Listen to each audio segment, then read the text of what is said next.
My life was a whirlwind of meetings, sales pitches, and endless negotiations. I'm Anna, 38, and I've climbed my way up to sales director at one of the top car manufacturers. My world was about hitting targets and sealing deals, not romance or late-night dates. I had a plush apartment in the city center, a sleek, top-of-the-line car, and a wardrobe that screamed success. Love? It never topped my priority list. Then Alex walked into my office, a fresh hire, 15 years my junior, with a smile that could knock you off your feet. Anna, right? I've heard a lot about you. Looking forward to learning from the best, he said, extending his hand. His confidence was off the charts for someone so new. Hope you're ready to work hard, I replied, taking his hand. It was firm, confident. This place doesn't run on smiles alone. Alex nodded. Absolutely. I'm here to give it my all. Our interactions were professional at first. But Alex had this way about him, a charm that was hard to ignore. He'd drop by my office with reports, always eager to discuss strategies or the next big sale. His enthusiasm was infectious, and I found myself looking forward to our little meetings. One evening, after a particularly grueling day, Alex knocked on my office door as I was about to leave. Fancy grabbing a bite? My treat. I've got a few ideas I'd love to run by you. I hesitated. It wasn't like me to mix work with personal time, but something about his offer was tempting. Sure, why not? But I'm choosing the place, I said. Dinner was a revelation. Alex wasn't just a pretty face with a sales pitch. He was smart, insightful, and, surprisingly, wise beyond his years. He listened intently as I shared some of my experiences, nodding and throwing in his 2 cents. As the night wore on, the conversation shifted from work to personal stories. I found out he was passionate about cars, not just selling them, but understanding their mechanics, their soul. He had this dreamy look when he talked about his favorite models, which made me laugh. You're like a kid in a candy store, I teased. He shot back, and you're the tough cookie everyone's afraid to crumble. Heard the rumors, you know. But I think there's more to you. His words caught me off guard. No one had dared to speak to me so frankly in years. It was refreshing, unsettling even. As we parted ways that night, he said, Thanks for giving me a chance, Anna. Not just at work. Tonight was nice. I found myself smiling all the way home. Alex had managed to chip away at the wall I'd built around myself, and I was both terrified and thrilled by it. Our relationship evolved quickly after that night. His attention wasn't just flattering, it felt genuine. He'd leave notes on my desk with silly jokes or quotes from our conversations. And his bright, beautiful way of looking after me made my doubts about the age and income difference seem insignificant. But love isn't just about the butterflies or the stolen glances across a crowded room. It's about choosing to stand by someone, to merge your lives together with all the risks it entails. When Alex asked me to marry him, my heart wanted to leap out and say yes, before my brain could catch up with all the reasons it was a bad idea. You sure about this, Alex? I mean, look at us. I could practically be your... Stop. He cut me off, his eyes serious. I don't care about the age thing, Anna. I love you. That's all that matters. And your money? Come on, we both know I'm not with you for that.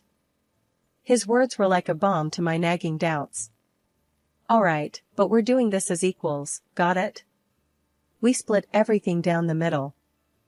Wouldn't have it any other way, he replied, pulling me into a hug. So, we did. We combined our lives, our finances, everything.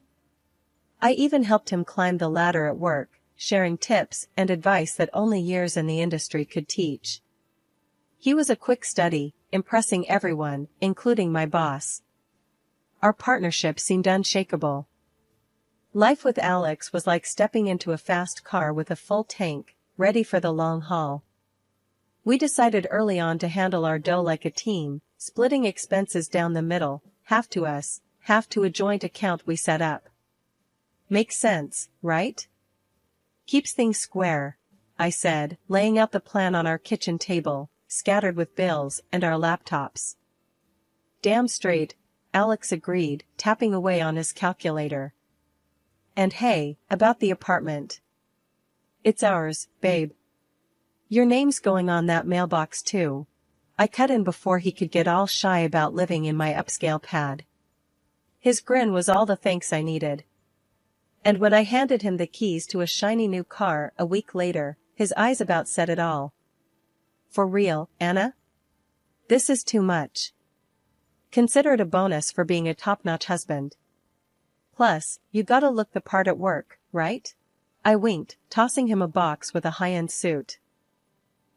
Work was where we really kicked butt together. I poured everything I knew into this guy, teaching him the ropes, the shortcuts, the long plays. Before long, Alex was nailing it, climbing the ladder till he landed a big promotion. Head of the department, can you believe it? He beamed, still a bit dazed. Proud? I'm beyond. You earned it, with a little help from your favorite mentor. I teased, but inside, I was all warm and fuzzy. We were a dream team. Then, out of nowhere, I hit a snag. Started feeling off, like my engine was running low. After a few days of brushing it off, I headed to the clinic. The doc's frown told me it wasn't just a bug.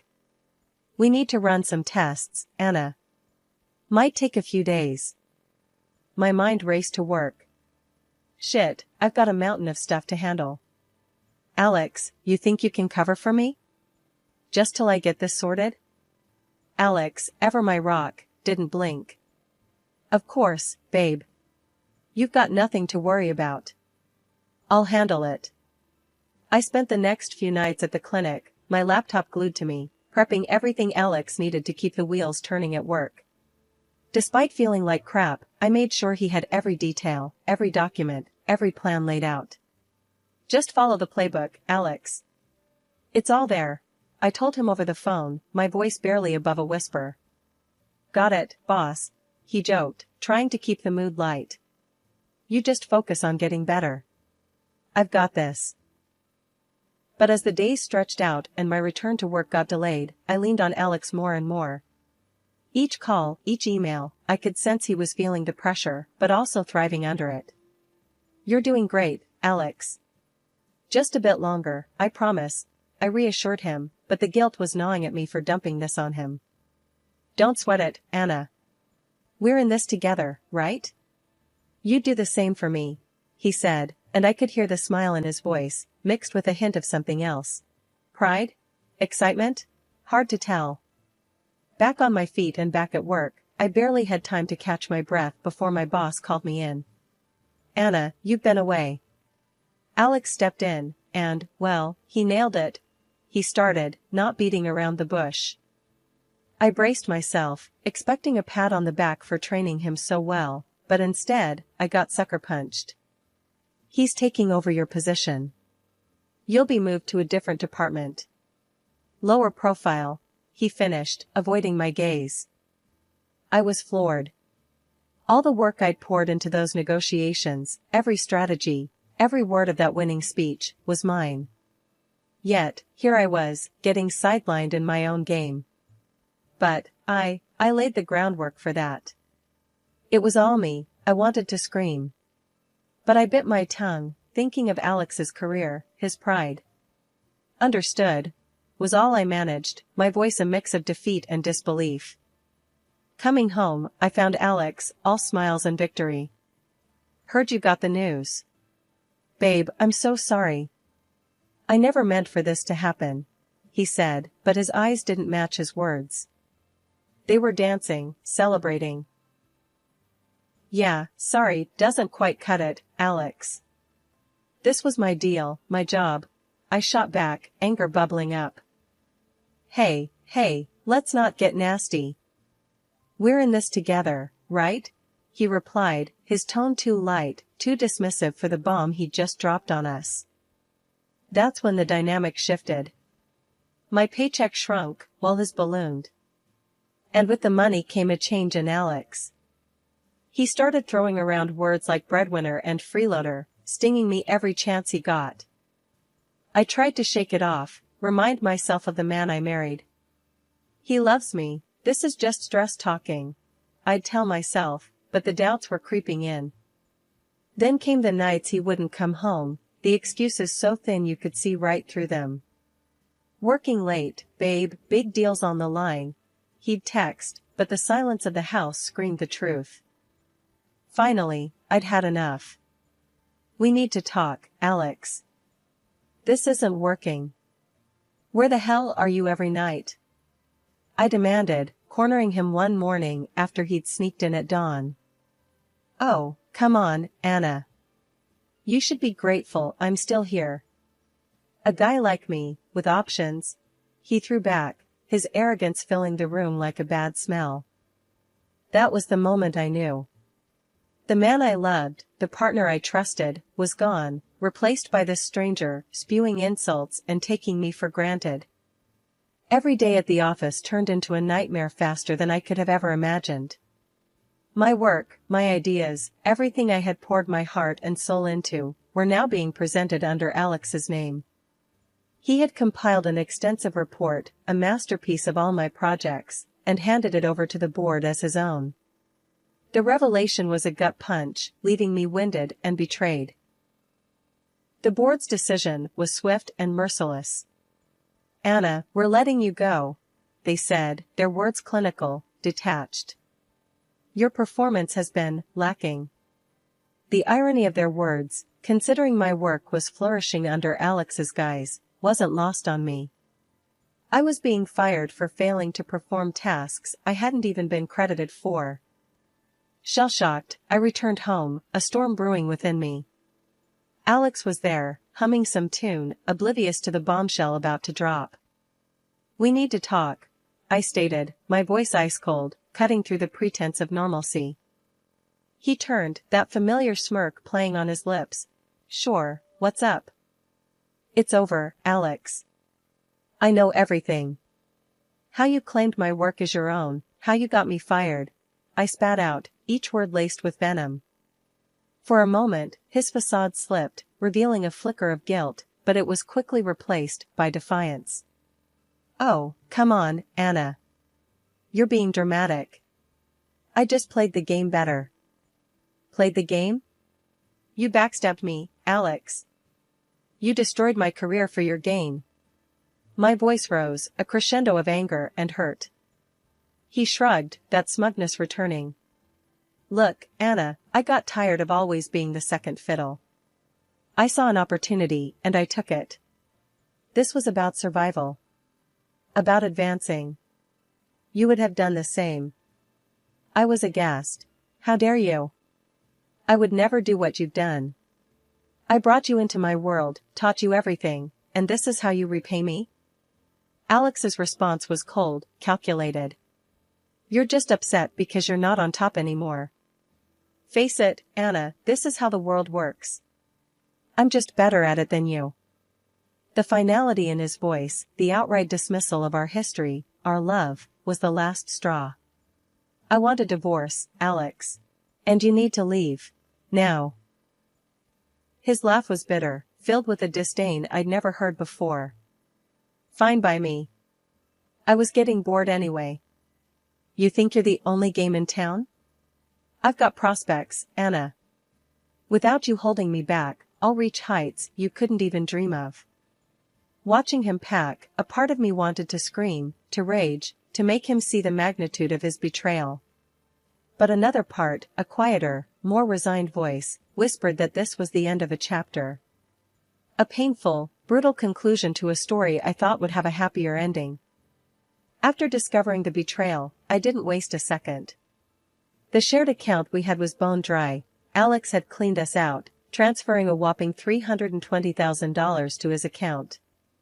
The shock of it nearly floored me, but I wasn't about to let him get away with it. I reached out to a lawyer, someone known for not playing nice when it came to dirty games like this. Sitting across from my lawyer, I laid it all out. He took everything, every damn cent. Can you believe that? I said, my anger boiling over with each word. The lawyer, a no-nonsense type with a reputation for being a bulldog in court, didn't even blink. I've seen worse. Let's go after him. You're entitled to half of that money at the very least, he declared, already flipping through the legal texts with a predator's grin. So, we sued.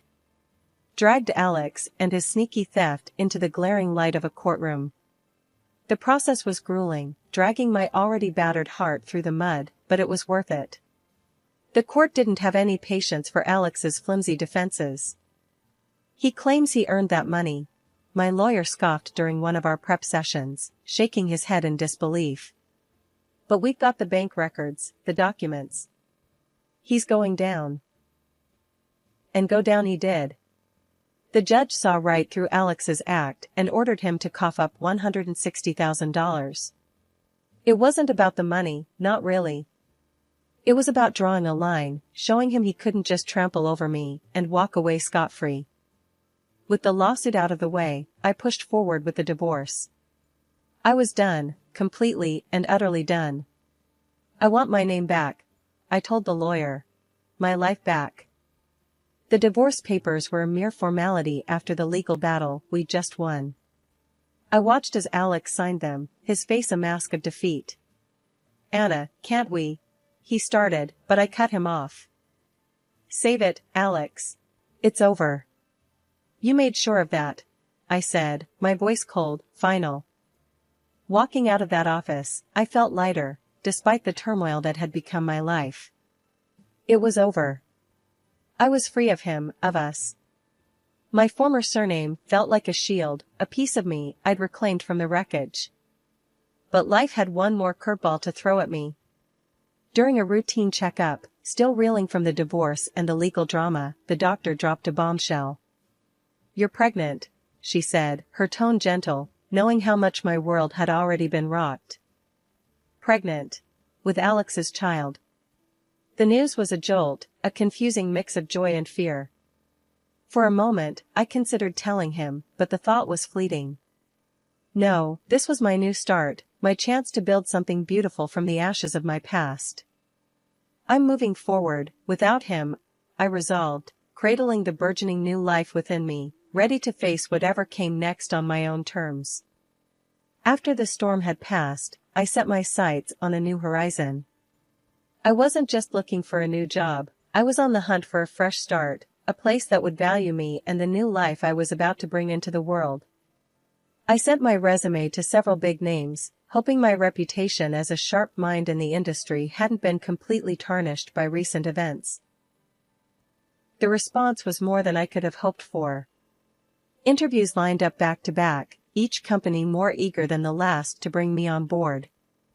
It was during one particular interview that I found what I was looking for, a company that didn't just see me as a potential asset, but as a person. We've heard a lot about you, and we're impressed. The hiring manager started, his tone sincere. We're ready to offer you a competitive package, and yes, we're talking a significant bump in salary and a work schedule that fits your needs. I leaned in, ready to negotiate, but also to lay all my cards on the table. I appreciate that, really. But there's something you should know, I'm expecting. The manager paused, his expression unreadable for a moment, but then he smiled. Congratulations. That's not a problem. We offer remote work options, and we'd be more than happy to accommodate any appointments or needs you might have. It was more than I had dared to hope for. Thank you, I said, feeling a weight lift off my shoulders. I won't let you down. With the job secured, my next project was my apartment. It needed a makeover, not just a fresh coat of paint, but a transformation into a home ready to welcome a child. I pored over designs and themes, wanting everything to be perfect. In between setting up the nursery and picking out the softest, safest baby gear, I started attending courses for expectant mothers. It wasn't just about learning the basics of childcare, it was about connecting with other women going through the same whirlwind of emotions and changes. We shared stories, advice, and more than a few laughs about the wild ride of pregnancy. Okay, so I read that babies can hear us in there. I mentioned during one session, tapping my belly gently. Started talking to yours yet? One of the moms chuckled, patting her own bump. Oh, all the time. I'm pretty sure mine's already sick of my voice. It was a community, a support network I hadn't realized I'd needed until I found myself in the thick of it. Every book I read, every class I attended, I felt more prepared, more excited for what was to come. As life started to look up for me, word got around about Alex's rapid descent from his short-lived throne. Mutual friends, the kind you keep out of courtesy rather than affection, couldn't wait to spill the details. Heard about Alex? One pinged me, almost too eager. Bombed big time at your old place. They canned him. I couldn't help but feel a twisted sense of vindication, but it was bittersweet. Really? That's unfortunate, I replied, keeping it cool, but curious. What happened? Got too big for his boots. Messed up some major deals, lost the company a fortune. Now he's out on his ass, drowning in debt. Fancy cars and designer suits don't come cheap, huh? The friend typed back, a virtual smirk in their tone. The news didn't surprise me. Alex had always had a taste for the finer things, a taste he clearly couldn't afford on his own. His downfall was inevitable, but I didn't take pleasure in his misery. Well, maybe just a little. Then, out of the blue, my old employer reached out, trying to woo me back with promises and apologies. We were wrong, they said. We need you back, Anna. You were the brains behind it all. Tempting as it was to gloat, I declined. Thanks, but no thanks. I've moved on. Found a better fit, I told them firmly, my pride and my new job giving me all the satisfaction I needed. Amidst this, Alex had the audacity to reach out, his message popping up unexpectedly. Anna, we should talk. Heard about the baby. I think we can make this work, for the sake of our family, he wrote, desperation seeping through his words. I stared at the screen, incredulous. After everything, he thought he could just waltz back into my life. Family? You've got a funny way of showing you care, Alex. I'm doing just fine on my own, thanks, I replied, my laughter bitter. His pleas continued, but I wasn't the same woman he left. Look, Anna, I'm in a rough spot. I made mistakes, but we can start over. For our child, he tried again, playing what he thought was his ace. I couldn't help but laugh, a real, hearty laugh this time. Start over? With you? Alex, you're not listening. I'm happy. Truly happy. Without you. Our child will have everything they need, and you? You're not part of this equation. Good luck with your debts. And with that, I blocked him. The chapter of my life with Alex was closed, sealed shut with the knowledge that I was better off. I had my child, my dignity, and a future bright with promise. Life took on a new rhythm with the arrival of my son. The challenges and heartaches of the past seemed to fade into the background as I navigated the joys and sleepless nights of motherhood. I remember calling my mom, excitement bubbling in my voice. He's here, Mom. You're a grandma. I told her, barely containing my happiness. Her response was immediate. I'm catching the next flight out. You're not doing this alone. True to her word, Mom was by my side in no time, her presence a comforting constant as I found my footing as a new parent.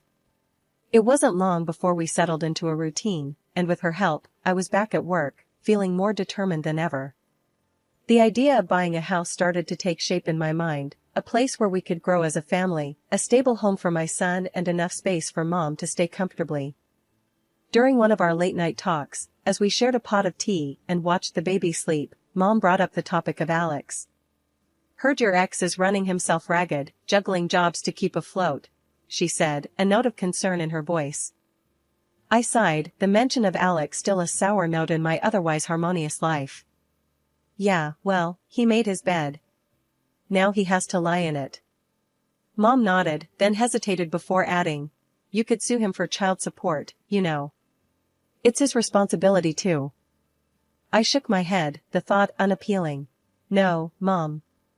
I don't want his money. Or anything from him, really.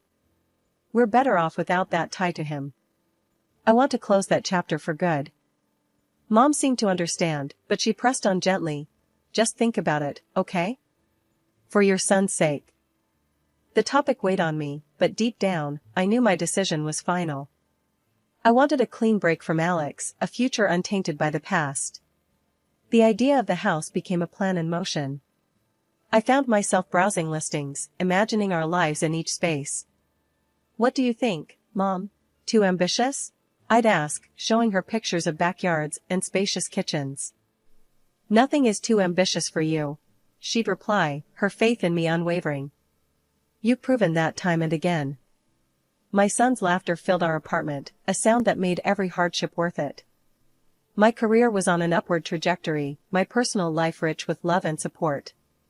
The house, when we finally found it, felt like the last piece of a puzzle clicking into place, a symbol of new beginnings and hard-won peace.